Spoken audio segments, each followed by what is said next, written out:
감사합니다. 오늘은 그 수원안빛교회가 설립된 지, 공적으로 설립된 지 12주년 되는 주일입니다. 물론 그 전에 사택에서 한 3년 6개월 정도 소수의 인원이 모여서 예배 시작을 했고요. 그러면서 3년 6개월 만에 이제 그 정자동에 있는 완전 지하, 빛 한 줄기 들어오자는 완전 지하 30평에서 예배가 시작이 됐습니다. 여름에 장마철 되면 물이 들어와서 물을 퍼내는 그런 장소였고요. 한 2년 지났을까요? 그러다가 또다시 이제 인계동 쪽으로 하나님 문을 여셨고, 그리고 이 자리까지 오게 된 겁니다. 그러다 이제 3년 전에 우리가 이제 임대를 하고 있는데 갑자기 이게 건물이 경매로 넘어가 버린 거예요. 그러니까 이제 보증금도 이제 거의 찾지 못할 만큼 위기도 왔고, 근데 마음속에 이런 생각이 들어요. 그래, 하나님이 모르시겠냐? 하나님이 어떤 문을 여시려고 이런 또 사건을 주셨을까? 같이 이제 우리 모든 성도들이 이제 하나 되어 기도가 되죠. 근데 그때 마침 이제 겨울방학 중인데 우리 학생들이, 중고등부 아이들이 새벽기도 바람이 분 거예요. 그러면서 자기들끼리 서로 깨워주고, 그 다음에 일어나지 못한 아이들은 목사님 그 핸드폰으로 배를 좀 물려주세요 부탁하기도 하고, 또 여학생들은 자기가 이제 새벽에 일어나서 교회를 오려고 하니까 골목길을 걸어가면 무섭더래요. 그러니까 남학생들이 그 집 앞에서 지켜가지고 데려오고 끝나면 데려다 주고 이렇게 시작이 된 거예요. 그러니 뭐 아이들이 오니까 이제 얼떨결에 이제 엄마들도 따라와야 될 거 아닙니까? 그러니까 우리 이제 장로님과 성도들이 같이 예배가 시작이 된 겁니다. 그러는 중에 경매 받은 사람은 보니까 그 경매 사냥꾼들이 있죠. 아예 법무사 끼고 조직적으로 해가지고 경매만 받는 사람들이에요. 근데 이 사람들은 보통 이렇게 경매를 받으면 그냥 안 팔잖아요. 수억을 얹어가지고 팔아야 되니까. 저희한테 하여튼 뭐 한 푼도 안 주고 이제 내출적으로 계속 하다가, 근데 막 기도 바람이 불면서 한 번은 경매 받은 사람이 연락이 왔어요. 목사님, 이 건물 살 수 있는 해서 뭐 팔 수 있을 때만 한번 사보자 했더니 우리가 경매받은 가격을 그냥 사라는 거예요. 이 사람들은 이익을 남기지 않고 일을 안 하는 사람들인데, 하나님 어떤 계획이 아니냐. 근데 뭐 우리 돈이 없잖아요. 그러니까 이제 우리 중직자들 여럿이 모였습니다. 그리고 진짜 헌금도 하기 시작했고, 많은 분들이, 또 어떤 분들 같은 경우는 정말 하고는 싶은데 형편이 안 되는 분도 있잖아요. 그분들이 얘기를 했거든요. 괜찮다. 내가 장로님이나 가족들 보니까 안 할 사람들은 아니다. 하나님이 주시면 하면 될 거 아니냐. 같이 기도하기 시작했고요. 그러다가 오늘까지 수원 한빛교회가 온 겁니다. 그러니까 아침에 잠깐 제가 그 목회실에 앉아가지고 기도하면서 이런 생각을 했어요. 그래, 10수년이 지나오면서 처음에 왔던 많은 분들 이렇게 얼굴이 떠오르더라, 이렇게. 그때는 내가 조금만 더 배려하고 조금만 더 이렇게 좀 잘해줬더라면 이분들 믿음 설 텐데, 좀 아쉬운 분들도 있었고요. 또 가슴 아픈 일도 있고요. 또 생각해보면 너무 고마운 분도 있고요. 이런 생각이 듭니다. 참 이분들 대단하다. 나같이 모자라는 목사를 오늘까지 존중하고 오늘까지 배경이 되고 함께하고 기도하면서 여기까지 왔다는 그 자체가 너무 감사한 거 있죠. 일단 인사합니다. 주의 이름으로 감사를 드립니다. 화답을 좀 하셔야 되는데. 아멘 그러면 내가 모자르다는 말이 인정한다는 얘기인데. 하여튼 너무 감사하고요. 진짜 그래요. 한 번은 그 지지난주였죠. 전국 노예 임원진 수련회가 있었어요. 그때 대구에 있는 홍관표 목사, 이제 후배 목사고 동생 목사인데, 이런 진실을 고백을 했습니다. 참 우리 성도들 진짜 너무 귀한 분들이고 너무너무 괜찮은 분들인데, 정말 지금 훌륭한 목사님이 계시다면 이분을 조금만 도와주면은 진짜 하나님 큰 역사를 볼 분들인데, 그런 고백도 한번 해봤습니다. 그렇다면은 오늘까지 하나님이 우리와 함께 하셨고 인도에 오셨다면, 그럼 앞으로의 걸음, 하나님이 진짜 원하는 거 있잖아요. 그래, 우리가 같이 고민하고 같이 기도하고 같이 하나가 되고 같이 생을 드려야 되겠지만은 결론은 분명히 나와 있습니다. 예수님이 바울을 부르실 때도 네가 로마를 보아야 하리라. 로마 복음화, 세계 복음화였고요. 초대교회를 하나님이 그렇게 부르셨어요. 그리고서는 그 가난하고 못 배우고 힘없는 사람을 부르셔서 하신 말씀입니다. 오직 성령이 너에게 임하시면 땅끝까지는 내 증인이 되리라. 그 당시에 가난한 사람들, 배우지 못한 사람들, 힘없고 배경 없는 사람들, 겨우 그냥 입에 풀칠하고는 사는 사람들 앞에 땅끝까지 내 증인 되리라. 모든 족속으로 제자를 삼아라. 천하 만민이 복음을 듣게 해라. 과연 이 말씀이 초대교회하고 어울렸냔 말이에요. 그런데 중요한 게 있습니다. 전도와 세계복음화는 사람이 하는 게 아니더라고요. 하나님이 하시더라고요. 그런데 하나님이 하실 때는 하나님이 원하는 사람들이 있어요. 마가복음 3장 13절에 보면은 주님이 원하는 자를 부르셨어요.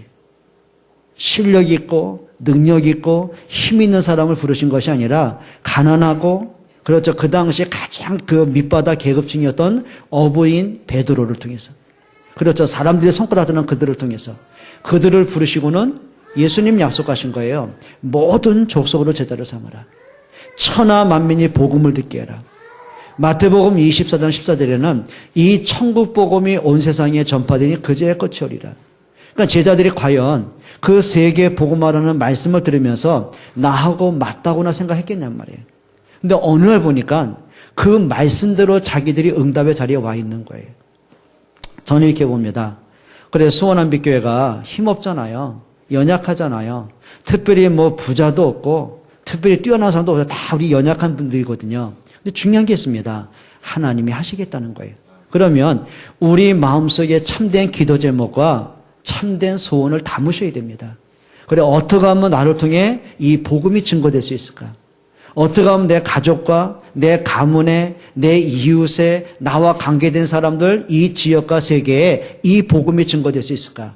그게 하나님의 소원이고 우리의 소원이 되어야 돼요. 그래야 지금 세상의 문화가 우리 청소년들을 다 장악하고 있는데 미디어 중독에 걸려있고 게임 중독에 걸려있고 그래 많은 이들이 알코올 중독에 걸려있고 그래서 음란 중독에 다 빠져있고 폭력 속에 다 노출되어 있는데 그래 가면 갈수록 험악하고 사단은 가만두지 않을 텐데 그래 아이들이 미혹당하고 무너질 수밖에 없는 세상에 흑암의 문화가 판을 치고 있는데 어떻게 하면 이 아이들에게 저 20억의 그 전 세계에 있는 흩은 20억의 청소년들에게 어떻게 이 복음으로 좀 전달할 수 있을까? 그래요. 이 지역에 많은 사람들이 우상과 그래서 무속과 점술과 가난과 질병에 묶여 있는데 어떻게 하면 저들에게 복음을 전해서 저들이 운명에서 빠져나오게 할까? 어떻게 하면 저들에게 그리스도를 알게 만들까? 그게 우리 소원이 되어야 돼요.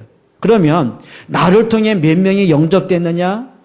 얼마나 많은 사람이 그 열매를 따질 필요는 없고요. 문제는 진짜 내 마음속에 그 소원이 맞다면 정말 전도와 선교와 우리 후대와 세계 복음화라는 소원이 내 마음속에 있고 그것이 나의 기도 제목이 된다면 그게 하나님의 소원이 맞다면 응답은 하나님이 하시는 거예요. 그래 하나님이 요셉에게 해와 달과 열한별이 절하는 세계 복음화의 언약을 주신 거예요. 근데 요셉은 그 당시에 17살의 아이였어요. 어린 소년이었어요. 아무 힘이 없어요. 그러다 형들에게 의해 가지고 그렇죠. 노예상인들에게 팔려버린 거예요. 형들이 자기를 팔을 때는 어떻게 반항할 힘도 없었어요. 노예로 팔려와서는 뭐 하나 자기 주장을 할 수가 없었어요. 노예인데요. 또 누명을 쓰고 감옥에 가 있는 상태에서는 아무것도 할 수 있는 힘이 없었어요. 초라한데요. 자, 그런데 어리죠, 연약하죠, 초라하죠, 보잘것없어요. 근데 중요한 거 있어요. 그 연약함 속에서도 요셉 가슴 속에는 한 가지 소망이 담겨 있어요.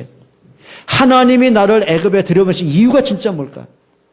하나님이 나를 통해 하실 일이 뭘까? 그게 기도였고 비전이었어요. 자, 그런데 하나님은 만남을 주시고 사건을 만들어 가셔서 요셉이 아니고는 한 시대를 살릴 수 없는 상황을 만들어 가시는 거예요. 모든 사건, 모든 만남, 모든 응답, 그건 하나님의 작품들이에요. 그럼 우리가 봐야 되겠죠. 문제가 왜 나한테 문제만 있어? 그걸 보면 안 되고요. 문제 속에 있는 하나님의 계획을 봐야 돼요. 일이 잘 풀려. 일이 잘 풀린 것 때문에 흥분하고 있으면 안 되고요. 이 축복을 통해 하나님의 진짜 하실 일이 뭐지? 그걸 보는 거예요. 그럼 우리가 이걸 이렇게 보면 돼요. 그래, 수원한빛교회를 하나님 왜 세우셨지? 왜 하필이면 이 지역에 교회를 세우셨지? 그렇죠. 수많은 교회 가운데 하필이면 내가 왜 수원한빛교회 속에 있었지? 그래, 수많은 목사 가운데 하필이면 저 목사를 만나게 했지? 그래, 수많은 메시지가 지금 난립되고 있는데 하나님이 오늘 이 말씀을 왜 내게 듣게 하셨지? 요 소원을 담은 사람도 있어요. 오늘 저와 여러분들에게 진짜 하나님의 소원이 가슴에 담겨지는 축복의 날이 되시기를 바랍니다. 오늘 본문에 보면 하나님의 여호수아에게 지시한 게 있습니다. 한번 따라 합시다. 나팔을 불어라. 갑자기 왜 나팔이에요? 어저께 대신방하는 가운데 김종희 장로 예배하는데 제가 오늘 메시지 미리 말씀드렸거든요. 오늘 주일날 메시지 제목이 나팔을 불어라다. 그럼 우리가 어떤 나팔을 불 거냐? 의미를 얘기한 거예요. 끝나니까 예찬이가 금방 하는 말, 엄마 나팔 사줘. 그러니까 다른 건 다 안 듣고 나팔. 지가 갖고 싶었나 봐요. 그러니까 엄마가 얘기를 해주는 거예요. 아, 그건 부는 나팔이 아니라 의미 있는지 얘기를 한 거예요. 얘가 그 의미를 알겠냔 말이에요. 나도 나팔 보고 싶은데. 나팔. 의미를 모르는 거예요. 따라합시다. 예찬이보단 수준이 높아야 한다. 오늘도 예배 끝난 다음에 나팔 사러 가지 말고요. 의미를 찾자는 얘기예요. 나팔을 불어라. 자, 그러면 성경 속에 나팔을 불 때는 목적이 있단 말이에요. 뭐 아무 때나 뭐 생각나면 불고 뭐 자다가 불고 밥 먹다 불고 그 나팔이 아니잖아요. 성경 속에 나팔을 언제 불었냐는 거예요. 레위기 23장 24절에 보면은요.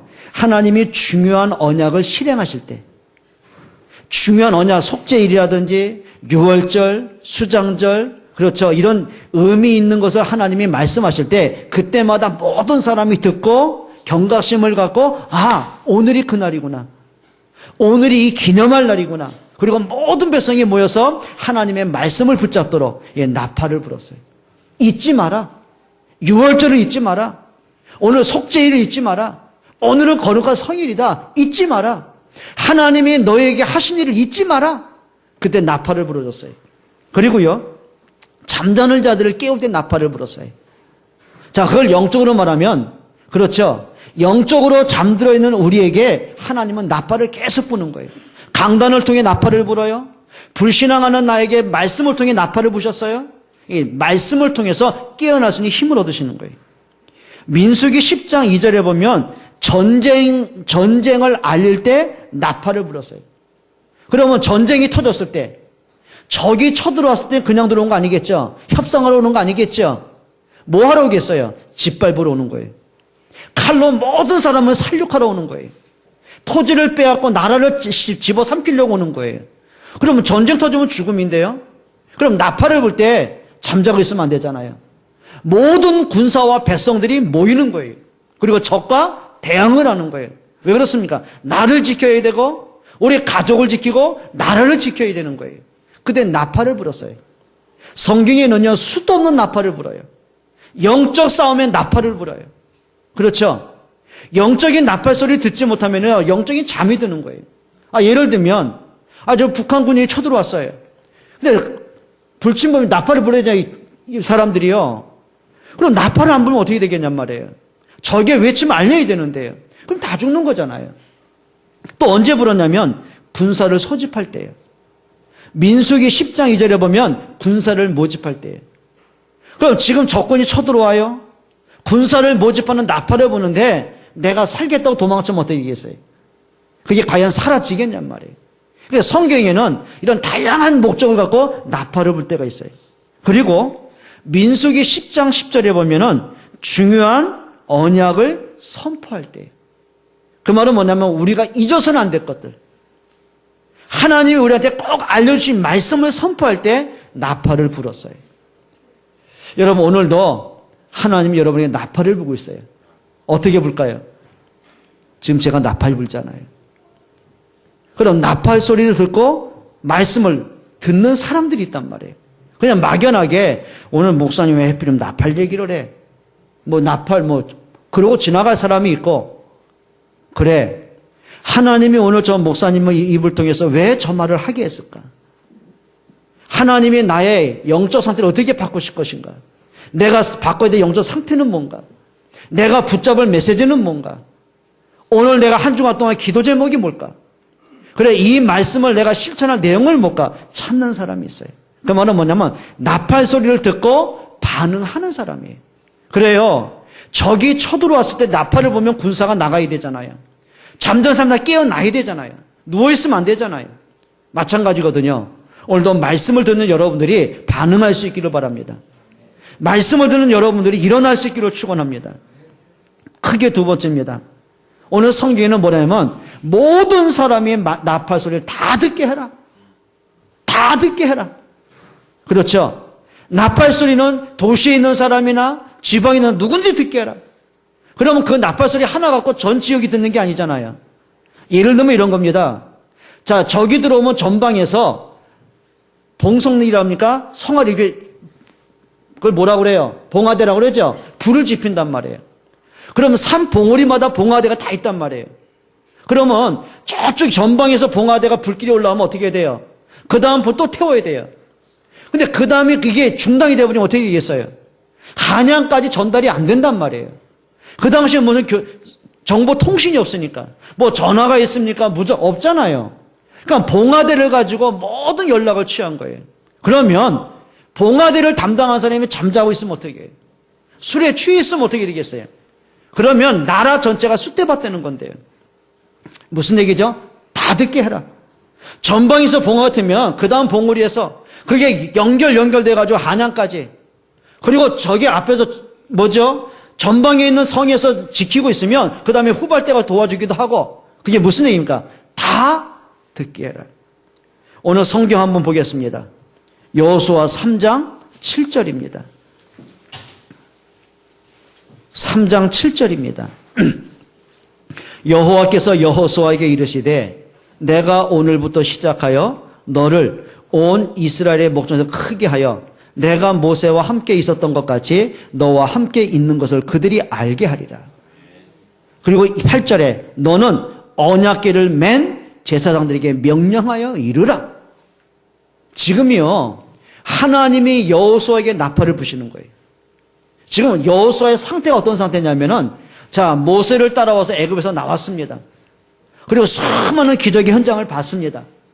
그리고 모세의 명령을 받은 여호수아는 전방에서 싸움을 하는데 능한 군인이었습니다. 자 그러다가 이제 모세가 죽음을 당한 거예요. 그러니 이제 모세를 뒤를 위해서 여호수아가 이제 지도자가 되는 거예요. 자 그러면 여호수아는 지금까지 모세가 시키는 일에 100% 순종하고 왔어요. 근데 이제는 자기가 판단해야 되고 결단을 해야 되고 모든 걸 진행을 해야 돼요. 부담감 오겠죠.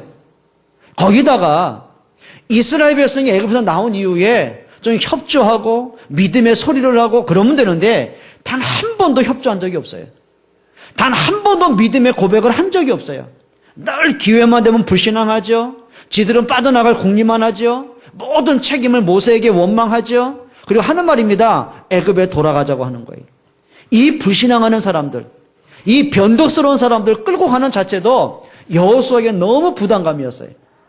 자, 눈앞에 펼쳐있는 요단강. 해필은 그때가 기후철이야. 우기철이라. 그러니까 계속 우기니까 비가 올 거 아닙니까? 이 요단강이 그냥 창이라기 넘치는 거예요. 성경 뭐 언덕까지 넘친 거예요. 물살은 얼마나 셌겠습니까? 이걸 건넌다는 자체도 너무 힘든 거예요. 뭐 어른들 몇 명 있다면 떼문만들 건너되는데 부녀자들, 어린 아이들, 노약자들, 그 수많은 가축대들 어떻게 건널 거예요? 그 사방에 적군들은 오고요. 자, 요단강 건넌들 버티고 있는 여린고 어떻게 함락할 거예요? 33명의 연합군 어떻게 이길 거예요? 저 안악산지 어떻게 할 거예요? 그러니까 여호수아가 순간 낙심이 된 거예요. 이걸 내가 어떻게 해야 돼? 무너져 있을 때, 그러니 백성들은 어떻게 했냔 말이에요.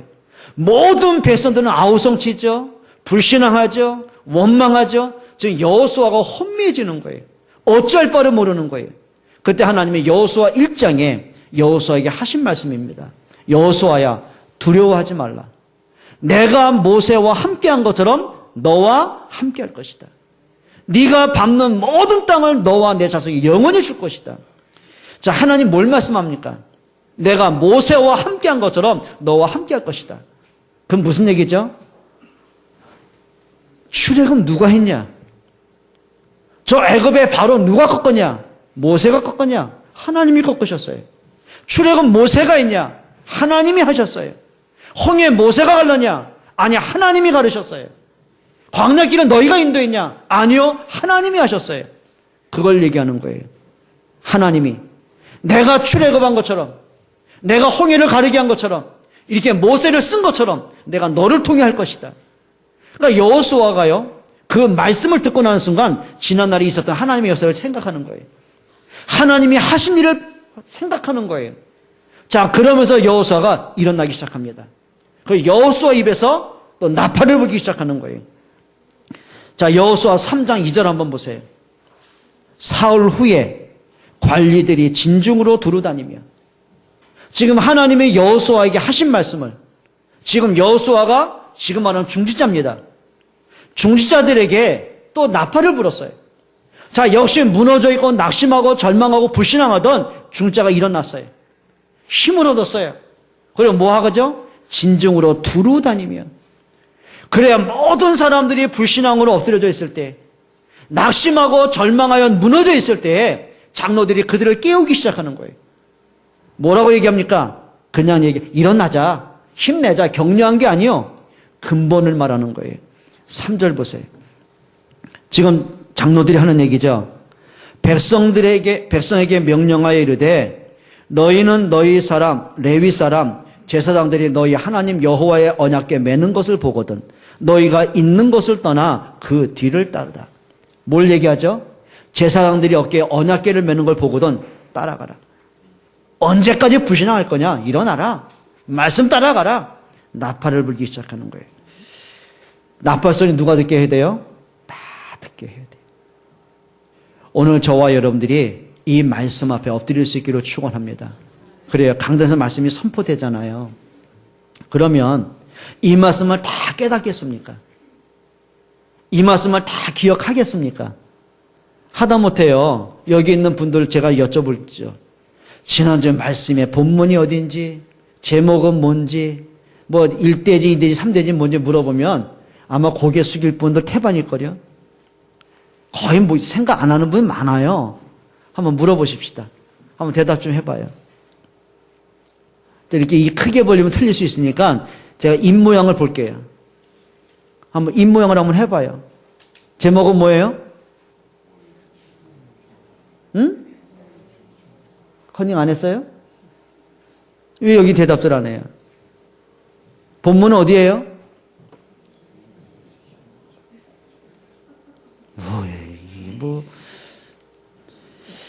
그래요. 그럼 이렇게 여쭤볼게요. 여러분이 그 말씀 속에서 하나님이 내게 주신 말씀 뭘 붙잡으셨어요? 이제 그건 알고 있는 거고, 본문은 알고 있고, 제목은 알고 있는 거고, 하나님이 내게 주신 말씀을 어떻게 붙잡으셨어요? 그 말씀은 어떤 답을 찾아내셨어요? 혹시 여러분이 고민하는 거, 갈등하는 거, 힘든 거, 시험 든 것을 가지고 어떻게 말씀으로 답을 찾아냈어요? 어떻게 기도 제목 찾아냈어요? 많은 분들이 몰라요. 그 말은 뭐냐면 하나님의 말씀은 들었는데 그 말씀과 관계없이 이제 인생을 사는 거예요. 내가 사는 거예요. 문제 오면 낙심하고 해결해 보려면 몸부림을 치고 뭐 하나님 말씀이 뭔지 교육이 뭔지 전혀 생각이 안 나는 거예요. 그래서 소통하셔야 돼요. 여러분 우리 중자들 이 일을 좀 잘할 수 있기를 축원합니다. 우리 모든 성도들에게, 그렇죠, 연약한 분들에게, 힘들어하는 분들에게, 삶의 문제 때문에 참 고민하는 분들에게 이 말씀을 소통할 수 있는 은혜 받기를 축원합니다. 그게 뭐죠? 그게요, 나팔을 부는 사람이에요. 자, 그리고 사사기 7장 22절에 보면 미디안 군대가 이스라엘 쳐들어옵니다. 근데 그 당시에 그 이스라엘 군대 상황을 가지고는 미디안의 수십만 군대를 막을 힘이 없었어요. 자, 그리고 나서 이제 기드온이 군사를 모집합니다. 3만여 명 가까이가 몰려들었어요.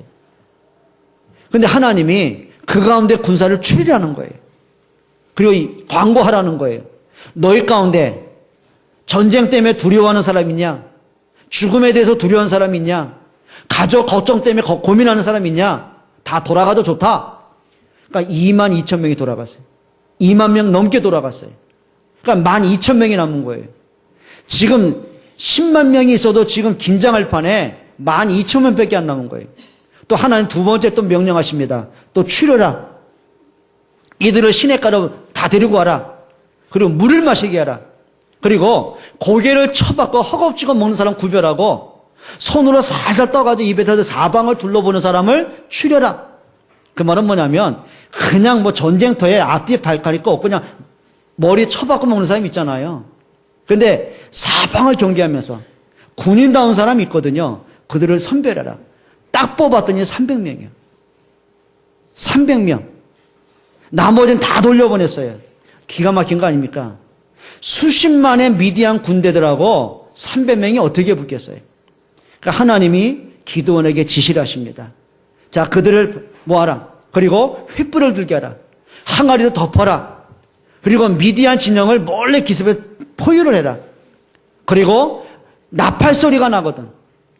나팔 소리가 나거든 항아리를 깨뜨리고 명령하게 크게 외치게 하라.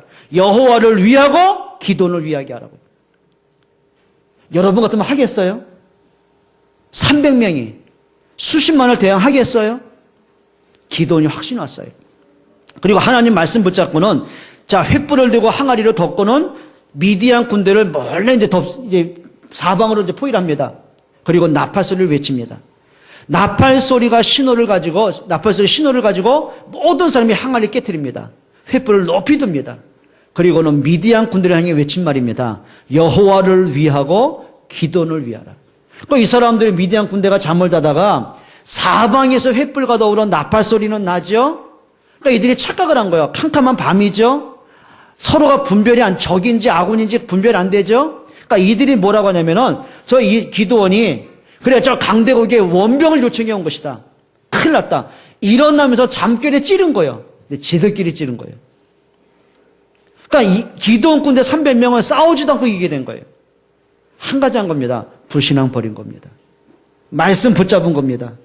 그리고는 모든 300명이 하나가 돼가지고 외친 겁니다. 그 외침이 언제 나왔다고요? 나팔 소리를 들으면서요. 그 말은 지금 말하면 그겁니다. 그래, 하나님이 말씀하지 않았느냐. 그래, 내 현실은 문제인데 말씀 붙잡고 나팔을 부는 거예요. 그게 믿음의 나팔입니다. 여러분 성경에 보면은 이런 다양하게 나팔 부는 일들이 굉장히 많습니다. 자, 그러면 나팔 소리 날 때 나는 어떻게 할 거냔 말이에요. 다시 말씀드리면 오늘 여러분이 강단 말씀을 듣고는 어떻게 하실 거냔 말이에요. 믿음의 결단 하셔야 됩니다. 오늘 12절 한번 읽어볼게요. 6장 12절입니다. 같이 읽습니다. 또 여호수아가 아침에 일찍이 일어나니 제사장들이 여호와의 궤를 메고 뭐 했다고요? 아침에 일찍 일어난 거예요. 이 배경 설명 잠깐 해볼까요? 자, 이스라엘이 지금 여리고를 함락을 합니다. 근데 여리고가 어떤 성이냐면 크고 견고한 성입니다. 이 성이 얼마나 견고했던지 예를 하나 들어볼게요. 기생 나합의 집이 그 여리고 성이 어디에 위치해 있는지 아세요? 예? 기생 나합의 집이 어디에 있었다고요? 성벽 위에 있었다고 그랬어요. 한번 생각해 보세요. 성벽 위에 그냥 침실 하나 있는 게 아니라 기생이 술을 파는 집이라. 그럼 그 당시에 무슨 큰 술집은 아니더라도 어느 정도의 규모는 있을 거 아닙니까? 있을 만큼. 자, 여리고성은 어떤 성이냐면 외벽이 있고 내벽이 있어요. 외벽이 있고 내벽이 있어요. 근데 그 성벽 위에서 성루에서 마차가 다닐 만큼 이런 높죠? 견고하죠? 한 번도 함락된 적이 없는 견고한 성이죠? 그러니 이스라엘이 보고 두려워할 만도 알잖아요. 근데 하나님이 그 여리고성 함락 작전에 명령을 하십니다. 여호수아야, 모든 백성을 아침에 일찍 일어나게 해라. 그럼 맨 앞에 성가대에 서라. 그리고 레위 제사장이 언약궤를 메고 두 번째 서게 해라. 그리고 모든 백성을 뒤에 따르게 해라. 새벽부터 돌아라. 일주일 동안 돌아라. 6일째 때까지는 한 바퀴씩 돌아라. 그리고 마지막 7일째 되는 날에는 7바퀴 돌아라. 여러분 같으면 돌겠어요? 한번 얘기해봐요. 아니, 의견들 나올 거 아닙니까? 아니, 우리가 돈다고 되겠냐? 우리가 저 성벽 아래로 돌다가 위에서 돌 던지면 누가 맞겠냐? 맞으면 돼질 텐데. 아, 미안합니다. 그 당시 그 사람이 그랬단 말이에요. 죽을 텐데, 고상하게 돌아가실 텐데, 이거 돈다고 되겠냐? 아니, 사다리 만들어서 올라가든지, 막 불화살을 쏴대든지 해야 될 거 아니냐? 많은 의견들이 있을 거 아닙니까? 그걸 하나님이 아셨어요. 그리고 뭐라고 하는지 아십니까? 주의할 게 있습니다. 뭘 주의하냐면은 10절 한번 보세요. 6장 10절입니다. 이런 말 저런 말 나올 거 아시고 하나님이 입을 다물게 하십니다. 10절 보세요. 여호수아가 백성에게 명령하여 이르되 너희는 뭐하지 말며 외치지 말며 너희 음성을 들리게 하지 말며 헛소리 틀린 소리 하지 마라. 또 우리 뭐라 하죠? 너희 입에서 아무 말도 내지 말라. 쉽게 말하면 이겁니다. 틀린 소리 하지 마라. 헛소리 하지 마라. 이게 뭐 돈다고 되겠느냐? 저 여호수아가 오판한 거 아니냐? 누구 왜 이 짓을 언제까지 했냐? 오만 가지 소리 나올 거 아닙니까? 그때 하나님 말씀하신 겁니다. 아무 말도 하지 마라. 너희 입에서 아무 소리도 나오지 못하게 해라. 따라합시다. 입을 다물 때를 알고 입을 열 때를 알자. 여러분, 틀린 사람의 특징이 있습니다. 입을 닫을 때는 입을 엽니다. 내가 입을 열어 말할 때는 입을 다 다물어요. 그게 이제 틀린 사람의 특징이거든요. 자, 또 주의할 게 하나 있습니다. 10절에 뭐였죠? 너희 음성을 들리게 하지 마라. 너희 입에서 아무 말도 내지 마라. 그리고 10절에 뭐라 했죠? 내가 너희에게 외치라 하는 날에 외쳐라. 여러분, 우리 속에서요, 하고 싶은 말들이 많잖아요. 원망의 소리, 불신앙하는 소리, 누가 어떻게 하든 막 핑계대는 소리, 낙심의 소리, 사람을 시험 주는 소리, 우리 많은 말들 하지 않습니까? 이렇게 하시면 간단합니다. 시험 드는 말은 안 하는 게 응답입니다. 사람이 상처받는 말은 안 하는 게 응답입니다. 교회를 어지럽게 만드는 말은 입을 다무는 게 축복입니다. 여러분, 진짜 지혜롭게 분별하시기를 축원합니다. 그러니까 교회 안에서는요, 절대 불신앙의 말하면 안 돼요. 누구는 어떻고 뭐는 어떻고, 우리 사람들 만나면 그럴 때 많잖아요. 자꾸 불신앙의 말, 뭐 험담의 말, 그런 얘기 많이 하지 않습니까? 여러분, 주의하시기를 축원합니다. 그리고 한 가지 아셔야 됩니다. 진짜 그게 하나님의 뜻이 맞다면, 이게 하나님의 말씀이 맞다면, 이게 교회를 위한 것이 맞다면, 이게 전도와 선교를 위한 것이 맞고 우리 후대 살리는 것이 맞다면, 때로 내가 손해를 본다 할지라도, 나는 이해가 안 된다 할지라도, 아니 여리고를 돌기만 하는 게 이해가 되겠습니까?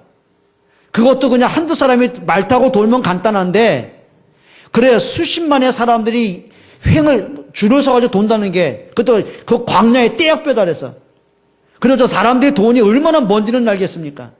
이게 쉬운 얘기겠습니까? 여러분, 초등학교 때 안 해봤어요?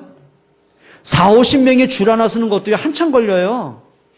그런데 수십만 명이 줄을 맞춰야 돼요. 그것도 그냥 내가 서고 싶은 줄이 아니에요. 그렇죠? 성가대가 쓰고, 그 다음에 레위 지파가 쓰고, 그 다음에 군사들과 백성이 따라와야 되는데, 그걸 아침에 일찍 깨웁니다. 사람이 줄을 서야 됩니다. 여리고성을 돌아야 됩니다. 떼 앞에서 돕니다. 혹시라도 누가 위에서 돌 던지면 누가 합니까? 5만 가지 불신앙할 수 있는 요소들이 너무 많아요. 근데 중요한 겁니다. 하나님의 말씀 앞에 내 생각 꺾었어요. 말씀 앞에 내 기준 내려놨어요. 하나님의 말씀 앞에 내 생각 다 내려놨어요. 말씀 따라갔어요. 불신앙 내려놨어요. 하고 싶은 얘기 내려놨어요. 그래, 하나님의 말씀은 뭐라고 하시느냐? 거기서 모든 답을 찾아냈어요. 그게 응답받는 사람의 특징입니다. 그리 되시기를 바랍니다. 근데 외칠 때가 있습니다. 언제입니까? 6장 5절 한번 보세요. 하나님 미리 말씀하시죠. 제사장들이 양각 나팔을 길게 불어 그 나팔 소리가 너희에게 들릴 때에는 백성은 다 뭐 하라고요? 큰 소리로 외쳐 부를 것이라. 그리하면 그 성벽이 무너져 내리리니. 언제 소리쳐야 된다고요? 양각 나팔 소리가 들릴 때. 언제 여러분이 믿음의 결단하라고요? 말씀이 선포될 때예요. 언제 여러분이 믿음의 결정을 내리라고요? 말씀이 선포됐을 때예요. 그게 은혜입니다. 여러분 문제를 보면서 현실을 보고 환경을 보면서 우리가 불신앙하고 막 여러 가지 일들이 올 수 있잖아요. 그래서 자녀를 보고 사람 보면 낙심할 일이 많이 생기잖아요. 그때는 하셔야 됩니다. 믿음의 나팔을 부셔야 돼요. 따라합시다. 나팔을 불자. 하셔야 돼요. 문제를 보면서 불신앙할 수도 있고요. 이렇게 보시면 됩니다. 블레셋이 골리앗을 선봉장으로 쳐들어옵니다. 골리앗을 보는 사람들이 하나같이 똑같은 말을 했습니다. 이제 우리 끝났다. 누가 저 골리앗을 대항하겠냐? 누가 저 골리앗과 싸울 수 있겠냐? 사울 임금을 비롯해서 모든 장군들이, 모든 군사들이 똑같은 말을 했어요. 저 골리앗을 꺾을 사람 아무도 없다. 모든 사람이 싸워보지도 않고 다 무너졌어요. 그게 불신앙의 나팔이란 말이에요. 그때 어린 소년 다윗이 믿음의 나팔을 봅니다. 뭐라고 합니까? 골리앗 앞에 선포하는 말입니다. 너는 칼과 단창으로 내게 나오지만 나는 네가 욕하는 만군의 여호와 이름은 나간다. 오늘 구원이 너의 칼에 있는 것이 아니다. 여호와의 손에 있으면 모두가 알게 할 것이다. 여호와가 너를 내 손에 붙이셨다. 그게 나팔입니다. 그게 나팔이라니까요. 하다못해 여러분들이 부모들이 자녀를 보면서 나팔 잘 부셔야 됩니다. 어떻게 불어야 됩니까? 아유 너는 누굴 닮아가지고 하는 짓마다 그러냐, 하는 것마다 미운 짓만 하냐, 아이고 네가 뭐가 되려고. 그거에 저주의 나팔이라니까요. 믿음의 나팔 부셔야 됩니다. 어떻게 불 겁니까? 그래, 엄마는 기대한다. 하나님이 너를 어떻게 축복할지 기대한다. 욕을 해도요, 이 미친놈아, 나가 돼질놈아, 그 저주의 나팔 불지 말고요, 축복의 나팔 불라니까요. 이 복받을 새끼야, 이 세계복음할 놈의 새끼야, 나팔 불라니까요. 나팔이 뭔지 아시겠습니까? 그 나팔 소리를 듣는 사람에 따라서 미래가 달라지게 되어 있는 거예요. 제가요, 우리 김 장로한테 너는 어째 하는 것마다 그러냐? 맨날 그렇게 해보세요. 그럼 믿음 잘 안 하겠어요? 그럼 나팔 잘 불어야죠. 하나님이 어떻게 김정락을 만나게 했을까? 참 감사하다. 기대된다. 어떻게 먼저 말이 마음에 들어요? 뒷말이 마음에 들어요? 당신도 그렇게 하세요. 여러분 나팔 잘 불어야 됩니다. 우리 아줌마들 남편들한테 나팔 잘 부셔야 됩니다. 아이고 내가 왜 당신 만나가지고 당신한테 해준 게 뭐냐. 이 나팔 불지 말고요. 당신 아니었으면 나는 참 뭐가 됐을까. 우리 윤변희 사모님 나팔 한번 불어보세요. 입 다물고 있잖아요. 괜히 말했네. 하셔야 됩니다. 진짜. 자 우리 장자논이 우리 나팔 불어보세요. 불어봐요. 불어야 됩니다. 그러니까 사람이요 자꾸 시험 드는 나팔이 아니고요. 우리 성도들 앞에 나팔 잘 부셔야 됩니다. 서로 다투고 비판하고 그게 나팔이 아니라 사람을 세워주는 나팔 부셔야 됩니다. 여러분 그런 믿음의 나팔 부시기를 축원합니다. 결과가 나오죠. 여호수아 6장 1절입니다. 뭐라고 하죠? 이스라엘 자손들로 말미암아 여리고는 굳게 닫혔고 출입하는 자가 없더라. 지금 이스라엘이 착각을 한 겁니다. 경고 한 걸음만 봤어요. 한 번도 무너진 적이 없는 여리고를 본 거예요. 그게 낙심할 수밖에 없잖아요. 근데 그게 착각이에요. 이미 여리고 사람들이 이미 두려워하고 있어요. 그들이 봤잖아요. 출애굽의 역사를 들었고 홍해가 갈라지는 기적을 봤고 아말렉 곳에서 멸하는 거 봤고 이 여리고성이 이미 그 소문을 다 들은 거예요. 성경에 뭐냐면 그들이 출입하는 자가 굳게 닫힌 사 출입하는 자가 없더라. 간담이 녹았더라. 그러니까 이 사람들이 그걸 모르는 거예요. 그러니까 보이는 문제만 가지고 하셔야 됩니다. 마치 뭐와 같으냐면 하나님은 홍해 인도하기 전에 홍해 가를 이거 다 준비해 놓으신 거예요. 근데 백성들이 홍해를 보는 순간 불신앙하는 거예요. 하나님은 그걸 보고 하나님이 하실 일이 있다고 했는데 하나님의 능력을 보이겠다고 했는데 하나님이 가르겠다고 했는데 사람들은 그걸 보고 불신앙하는 거예요. 그게 착각입니다. 여러분 이렇게 보시면 됩니다. 여리고의 전쟁은 이미 이긴 싸움입니다. 그렇죠? 여러분 지금 하고 있는 고민, 여러분이 하고 있는 염려, 이미 그거는 응답이 숨겨져 있습니다. 믿음으로 볼 수 있기를 축원합니다. 그리고 여호수아 6장 16절 한번 보세요. 7번째 제사장들이 나팔을 불 때에 여호수아가 백성에게 이르되 외치라 여호와께서 너에게 이성을 주셨느니라. 지금 여호수아가 하는 말입니다. 여호수아 1장에 불신했던 건 다 내려놨어요. 그리고 믿음이 회복된 소리 합니다. 뭐라고 하죠? 7번째, 지금 7일째 되는 날, 마지막 날 7바퀴 돌고 나팔 소리가 들리거든 지금 여호수아가 지시하는 말이죠. 외쳐라. 외쳐라. 뭘 외치라는 겁니까? 여호와를 향해 외쳐라. 그리고 여리고를 향해 외쳐라. 그 말은 뭡니까? 믿음의 승리를 외치란 말이에요. 여러분 승리의 나팔을 부시기를 축원합니다. 그리고 6장 20절에 보면 백성들이 드디어 결단합니다. 그리고 모든 백성이 말씀 따라 아무 소리 안 해요. 내 불신앙 소리, 원망의 소리, 핑계를 다 내려놓고요. 말씀 붙잡고 기도하며 성을 두릅니다. 6일 동안 돕니다. 한 게 없어요. 그래서 첫째 날부터 6일 때까지 성을 한 바퀴 돌고는 그냥 자기 집에 진영 텐트가 잤어요. 한 거 없어요. 마지막 7일째 7바퀴 돌았어요. 돌면서 갈등하겠죠. 과연 이긴다고 될까? 의아심이 생기겠죠. 이해가 안 되겠죠. 그런데 끝까지 했습니다. 끝까지 했습니다. 말씀 붙잡았습니다. 믿음으로 돌았습니다. 언제까지요? 여리고 무너질 때까지 돌았어요. 여러분 문제 정복할 수 있기를 축원합니다. 하셔야 됩니다. 내 영적 상태가 바뀔 때까지 도전하시면 됩니다. 내 불신앙 깨질 때까지 도전하시면 됩니다.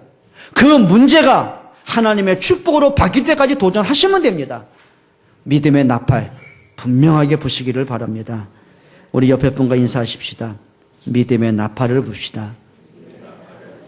무슨 나팔 불어요? 믿음의 나팔을 부셔야 돼요. 기도하겠습니다. 하나님께 감사를 드립니다. 저희들에게 하나님의 말씀이 들려지기를 원합니다. 하나님의 말씀이 가슴에 믿어지기를 원합니다. 그 말씀으로 모든 답을 얻기를 원합니다. 믿음의 눈으로 보게 하여 주옵소서. 내게 있는 불신앙과 염려와 시험과 갈등이 아니라 하나님 주신 믿음의 눈으로 보게 하여 주옵소서. 믿음에 도전할 수 있는 용기를 주옵소서. 하나님 내 생각, 내 기준, 내 생각이 아니라 하나님의 말씀에 붙잡히게 하시고 진짜 믿음의 기도가 회복되게 하시고 믿음의 도전이 회복되게 해 주옵소서.